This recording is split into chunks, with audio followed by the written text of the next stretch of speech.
Disabled onboard video card. In case you're wondering what that noise was, that's every railroad shipper on the planet simultaneously reaching orgasm. And then Kylo dies of boredom and or embarrassment. I'm not kidding, that's what happens. And the movie ends with Rey going back to Luke's old home on Tatooine. Nostalgia! Because she has no personal history with the place or actual reason to be there. And she now has a gold lightsaber because, why not, eh? And then some mad old woman asks who she is, and I guess Rey hasn't appropriated enough things for herself already, so she's like, I'm Rey Skywalker. And I was like, no, you're not. You had to do it, didn't you, film? You had to get one last insult in before you fucked off into obscurity. Jesus, talk about disrespect. You are not a Skywalker, Rey. You have never been a Skywalker. Yes, you're an idealized fantasy female empowerment insert character, but you can't just identify as something you want to be and expect it to be true. Anyway, that is it.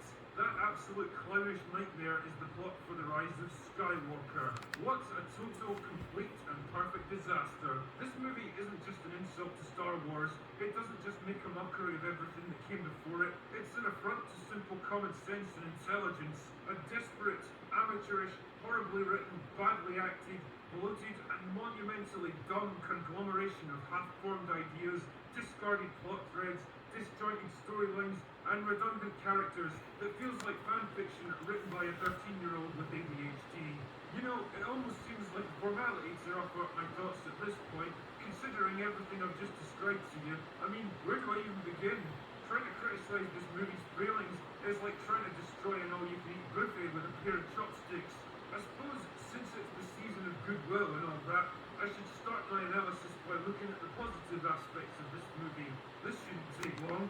The biggest and most fundamental positive of this movie is that it's basically a giant fuck you to The Last Jedi and everything that movie represents. And that makes me smile, especially seeing how angry Not doing the Last anything. Jedi defenders have got about it on Twitter. For a start, the social justice narratives and the insufferable political messaging that had me gritting my teeth through The Last Jedi are mostly gone now. Yeah, the cast is still conspicuously diverse, and there's a few obligatory strong female characters, and there's a totally random lesbian kiss at the end that I'm sure half of Twitter will be spurging over for months, but the feeling of thinly veiled hostility and arrogance is missing now. Not doing anything. The men aren't all portrayed as hapless, idiotic clowns, and the women are slightly more flawed and human. Basically, I didn't feel like this movie